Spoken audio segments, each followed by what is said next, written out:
Hi friends, இன்னைக்கு ராகி சேமியால உப்புமா செய்ய போறோம். வீடியோக்குள்ள போறதுக்கு முன்னாடி நீங்க இந்த சேனலை சப்ஸ்கிரைப் பண்ணலனா வீடியோக்கு கீழ இருக்க ரெட் கலர் சப்ஸ்கிரைப் பட்டனை கிளிக் பண்ணி சப்ஸ்கிரைப் பண்ணுங்க. பக்கத்துல இருக்க பெல் ஐகானை கிளிக் பண்ணுங்க. நான் இன்னைக்கு அனில் ராகி சேமியா ஒரு பாக்கெட் வாங்கியிருக்கேன். இது ரேட் பார்த்தீங்கன்னா 12 rupees. எல்லா கடைகள்லயுமே கிடைக்கும். இப்போ இதை யூஸ் பண்ணி எப்படி உப்புமா செய்யலாம்னு பார்க்கலாம். ஒரு பவுல்ல 400 ml அளவுக்கு வாட்டர் எடுத்துக்கலாம். இப்போ இதில் இந்த சேமியாவை வந்து ஆட் பண்ணி ஒரு 3 minutesக்கு சோக் பண்ண போகிறோம். 3 minutes மேலே வந்து ஊற வச்சிங்க அப்படின்னா ரொம்ப குழைய ஆரம்பிச்சிரும். அதனால் 3 minutes ஆன உடனே தண்ணி இல்லாமல் ஃபில்டர் பண்ணி எடுத்துருங்க. நான் ஆல்ரெடி ராகி சேமியா யூஸ் பண்ணி ராகி புட்டும் செஞ்சு காமிச்சிருக்கேன். அந்த வீடியோட லிங்க்கை நான் டிஸ்கிரிப்ஷன் பாக்ஸ்லேயும் வீடியோட எண்ட் ஸ்க்ரீன்லேயும் கொடுக்குறேன். மறக்காமல் கிளிக் பண்ணி பாருங்கள். 3 minutes ஆயிடுச்சு. இப்போ ஸ்டவ் ஆன் பண்ணி ஒரு இட்லி பாத்திரம் வச்சுருக்கேன். இதில் ட்ரையான ஒரு இட்லி பிளேட் வச்சுக்கோங்க. இதில் தண்ணி இல்லாமல் ராகி சேமியாவை எடுத்து இந்த மாதிரி ஸ்ப்ரிட் பண்ணிவிடுங்க.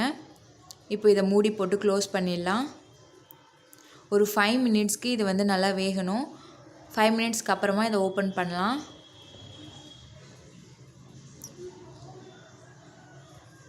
ஓகே, சேமியா வந்து நல்லா வெந்திருக்கு. இப்போ இதை வேற ஒரு பவுலுக்கு மாற்றிடலாம்.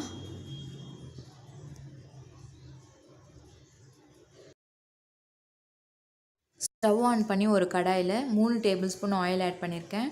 1/4 tablespoon கடுகு, 1/4 tablespoon சீரகம். கடுகும் சீரகமும் பொரிஞ்சதுக்கப்புறமா ஒரு பெரிய வெங்காயம் நீல வாக்கில் கட் பண்ணி ஆட் பண்ணிக்கலாம். இது கூட நீங்கள் ஒரு தக்காளியும் ஆட் பண்ணலாம். நான் இன்றைக்கி தக்காளிக்கு பதிலாக லெமன் ஆட் பண்ண போகிறேன். இது கூட 1/4 tablespoon உளுந்து, 1/4 tablespoon கடலைப்பருப்பு, 2 பச்சை மிளகாய். கடலைப்பருப்பும் உளுந்தும் நல்ல கோல்டன் ப்ரௌன் கலர் வந்ததுக்கப்புறமா ரெடி பண்ணி வச்சுருக்க சேமியாவை இதோட ஆட் பண்ணிடலாம். சேமியாவை ஆல்ரெடி வேக வச்சு தான் ஆட் பண்ணியிருக்கோம். அதனால் நம்ம தண்ணி எதுவும் ஆட் பண்ண வேண்டியதில்லை.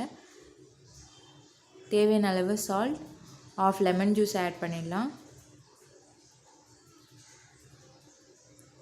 இதை மிக்ஸ் பண்ணிவிட்டு ஸ்டவ்வை ஆஃப் பண்ணிடலாம். இது வேறு ஒரு பிளேட்க்கு மாற்றிடலாம். இவ்வளோதான் ராகி உப்புமா. ரொம்ப சிம்பிளான மெத்தட். உங்களுக்கு இந்த ரெசிபி பிடிச்சிருந்தால் லைக் பண்ணுங்கள், கமெண்ட் பண்ணுங்கள் அண்ட் சப்ஸ்கிரைப் பண்ணுங்கள். தேங்க்யூ ஃபார் வாட்சிங் தமிழ் இன்ஃபோ.